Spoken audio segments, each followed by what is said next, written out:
Kemudian Sokte mengajak Kim untuk menghadiri acara besar tempat berkumpulnya para konglomerat, di mana maksud kedatangannya untuk mempererat koneksi sekaligus memperkenalkan Kim kepada semua orang. Awalnya Sokte bersama Kim menyapa mereka dengan lancar, namun suatu ketika Sokte menyapa keluarga Nam, Kim dibuat terkejut dengan kehadiran Namhyuk di keluarga tersebut. Tentu hal itu membuat Kim begitu geram karena bisa-bisanya orang seperti Namhyuk masih bebas tersenyum setelah menganiaya banyak korban.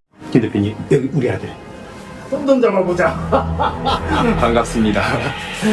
Kim lalu menolak perkenalan tersebut dikarenakan Namhyuk merupakan orang yang tak tahu malu setelah melakukan aksi biadab itu. Tentu hal itu membuat Sokte merasa sangat malu karena bisa-bisanya putranya bicara omong kosong. Sokte lalu menyeret Kim ke tempat sepi dan menyuruhnya untuk meminta maaf kepada keluarga Namhyuk, namun Kim menolak dengan keras yang membuat sang ayah begitu marah sehingga Sokte memukul Kim karena anaknya tersebut tak mematuhi perintahnya. Akibat tamparan itulah Kim memberontak pergi dari acara tersebut dan merenungkan apa yang harus dirinya lakukan.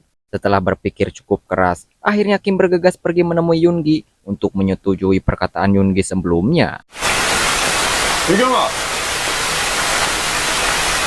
잡으러 가자.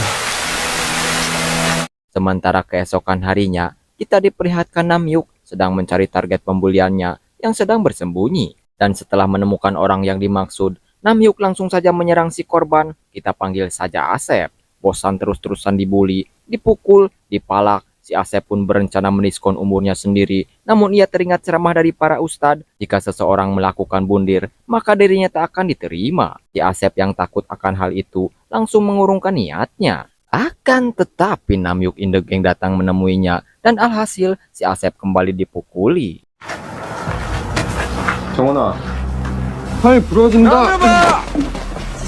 김남엽이. Sementara itu dari arah lain, datang dua sosok yang memakai masker yang gue kira itu begal. Namun ternyata mereka berdua adalah Kim dan juga Yoongi yang sedang bercosplay pahlawan sekolah untuk memberi pelajaran terhadap si perudung. Kim kemudian langsung melawan Namhyuk, sementara Yoongi mengatasi anak buahnya. Namun di sini Kim sangat kesulitan dikarenakan Namhyuk pernah belajar seni bela diri dari Ong Bak, yaitu Muay Thai, yang mana Yoongi langsung beralih posisi menggantikan Kim, namun rupanya hasilnya tetap sama. Akan tetapi ketika Kim kembali melawan Namhyuk, dirinya membalikkan serangan musuhnya yang membuat Kim mampu mengatasi Namhyuk.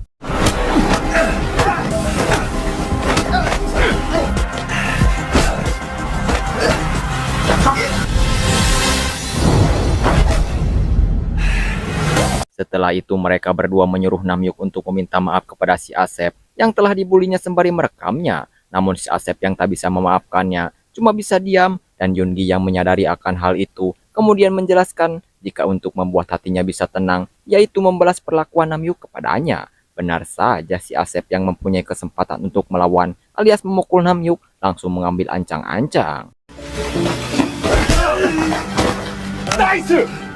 Kim dan juga Yoongi yang merasa puas setelah membalas pembulian Namhyuk kini terlihat sedang merayakan keberhasilannya. Namun kesenangan tersebut tak berlangsung lama ketika Yoongi kembali mengunjungi seseorang di rumah sakit.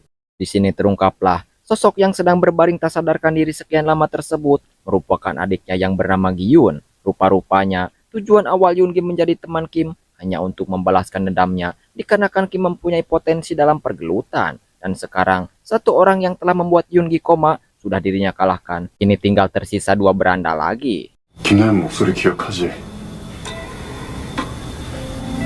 나머지 새끼들도 내가 싹 다 무릎 꿇릴 거야. Keesokan harinya terlihat Hong Il sedang membujuk Seung Jun untuk menjadi pemimpinnya kembali karena ia takut menjadi bawahan langsung Namsik. Namun Seung Jun yang sudah tobat menolak ajakannya dan Hong Il tetap tak berhenti meminta. Sampai akhirnya datang Kim dan juga Yoongi menyuruh mereka untuk jangan mengganggu Seung Jun. Dan Hong Il yang mengetahui Kim berhasil menjadi nomor wahid di sekolahnya tentu langsung pergi.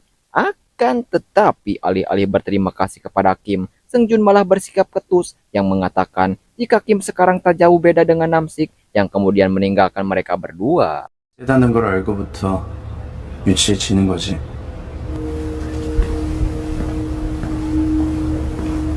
Sementara itu, di kantor sekolah, Pak Kepsek kedatangan siswa baru memakai topi. Namun anehnya, Pak Kepsek bukannya menyambut siswa tersebut, tetapi malah menegur siswa pindahan itu. Ia diperingati oleh Pak Kepsek Jika dirinya membuat kesalahan, maka orang tersebut tidak akan bisa sekolah lagi. Entah siapa murid baru ini, yang jelas kedatangannya saja sudah membuat satu sekolah heboh. Apalagi ia malah langsung berurusan dengan Namsik karena tidak sengaja duduk di bangkunya. Dan di saat itulah Namsik yang gila kekuasaan mengajaknya berduel, namun orang tersebut ternyata jauh lebih pro. Bahkan cuma menghindari serangan lawannya, Namsik dibuat terjatuh.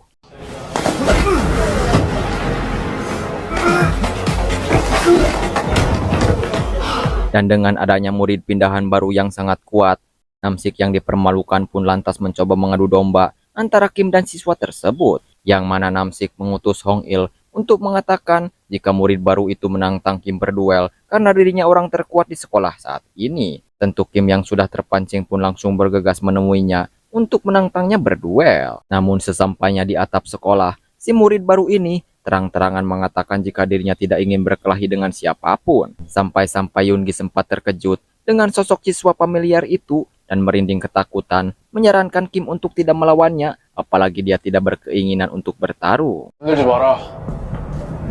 내가 싸우면 너 죽는다. 네가 싸울 상대가 아니야.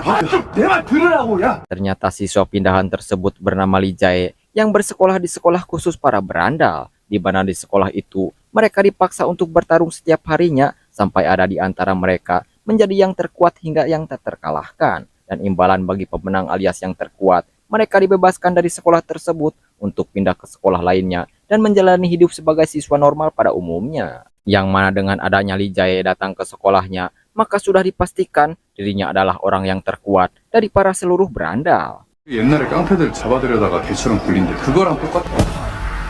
거기 무명고에서 짱 먹고 나왔다는 뜻이야. Namun kini Lee Jae terpaksa membuktikan kekuatannya dikarenakan Circle Namsik mencoba mengkeroyoknya, sehingga Lee Jae yang memang tak mau terlibat dalam perkelahian itu pun menyeret mereka ke tempat yang sepi agar tidak diketahui orang lain. Akan tetapi Yoongi yang kebetulan dekat lokasi mereka memanfaatkan situasi ini dengan merekam aktivitas Lee Jae sebagai jaminan agar dirinya mau membantunya suatu hari nanti, karena kekuatannya sangatlah dibutuhkan ketika murid berandal yang menyakiti adiknya itu lambat laun pasti akan terusik olehnya. 뭐하냐? 아직 안 끝났다.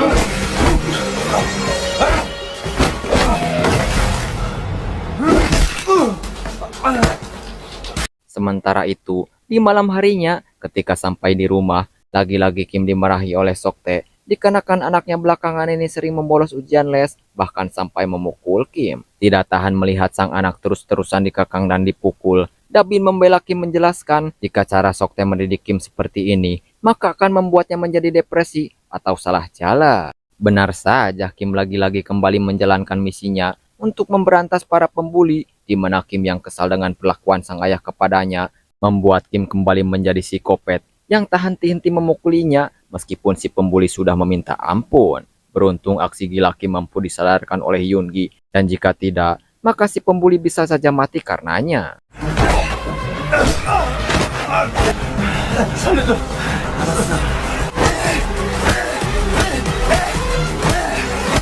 Karena kejadian tersebutlah, Yoongi kemudian memperingati Kim untuk jangan bertindak berlebihan, walaupun yang mereka lawan adalah para pembuli. Yoongi khawatir kalau Kim tidak bisa mengontrol emosinya, maka suatu hari nanti ia akan menjadi sosok si pembuli seperti yang dikatakan Sang Jun sebelumnya. Namun tetap saja Kim tidak mendengarkan ucapan dari temannya itu karena merasa tindakannya adalah benar, bahwa yang mereka buru selama ini merupakan sosok yang meresahkan siswa tak berdaya. Lalu tak berselang lama, Yoongi mendapat panggilan dari ibunya yang mengatakan jika adiknya Gi-yun telah sadar dari komanya. Tentu hal ini berita baik baginya dan langsung menuju rumah sakit. 네 걱정 참 많았어. 매달 한 달에 한두 번씩.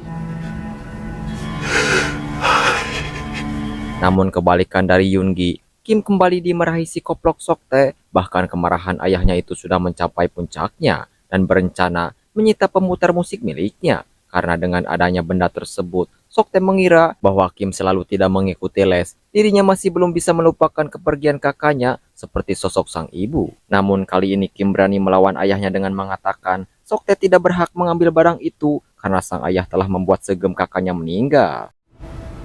형이 이걸 왜 좋아했는지 그 아시긴 하세요?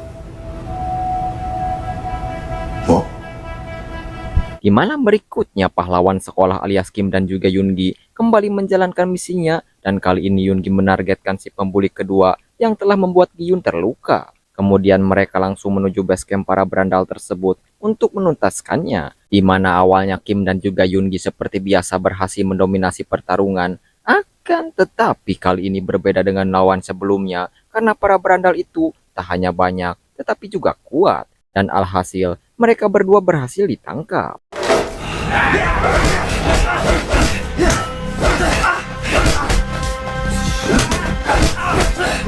Sang pemimpin yang bernama Jisung penasaran dengan sosok mereka yang memakai masker tersebut, kemudian membukanya, dan alangkah rewasnya ia. Ternyata itu adalah Yoongi yang pernah dibully di sekolah lamanya. Jisung yang senang dengan kehadiran si pecundang datang ke hadapannya pun langsung merekam Yoongi sembari tertawa mengejek apakah dirinya berencana membalas dendam. Namun ketika melihat ke sebelah Kim, Jisung tampak asing melihatnya, dan kesempatan ini dimanfaatkan oleh Kim untuk memberontak agar segera pergi meninggalkan para berandal tersebut, di mana aksi kejar-kejaran pun terlihat, dan beruntungnya Seungjun yang kebetulan di lokasi itu membawa keduanya pergi.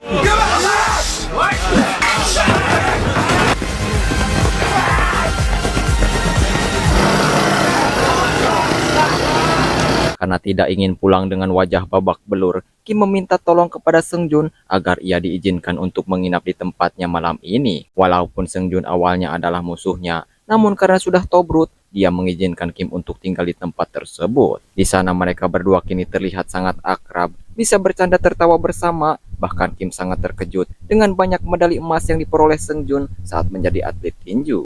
Sampai akhirnya karena terlalu asik mengobrol dan kehidupan bebas seperti inilah yang ia harapkan, Kim mengabaikan panggilan Soktae. Padahal sang ayah saat ini sudah memanggilkan guru les khusus untuk mengajari putranya. 그거 좀 받아라. 부모님 걱정하시겠다. Sementara di sisi lain, para pemimpin berandal yang sudah dikalahkan Kim dan juga Yoongi berkumpul untuk melaporkan kejadian itu kepada sang ketua yang bernama Gisu, orang yang telah membuat adik Yoongi koma. Di mana maksud menemui Gisu karena ingin dirinya membalas perlakuannya mereka. Dengan ditunjukkannya Yoongi lah pelakunya, si Gisu ini menerima permintaan mereka, tetapi Namhyuk harus memberi bayaran yang cukup tinggi untuknya. Mereka yang takut dengan sosok si Gisu ini langsung mengiyakan syarat tersebut, bahkan tanpa meminta pun mereka selalu menyetor uang bulanan secara cuma-cuma kepada Gisu. Namun kali ini uang tersebut tidak cuma-cuma, karena Gisu akan memburu Kim dan juga Yoongi ke sekolah mereka langsung. 너네 아빠 따라서 빨리 의사 돼야지. 그래 나도. 그래서? Dan benar saja keesokan harinya, si Gisu pergi ke sekolah Yunsung untuk memburu Kim dan juga Yoongi. Dirinya langsung datang dan berjumpa dengan Namsik selaku nomor 3 di sekolah saat ini. Namsik yang melihat kedatangan Gisu petang-tang peteng-teng di sekolahnya pun langsung mengajaknya berduel sampai akhirnya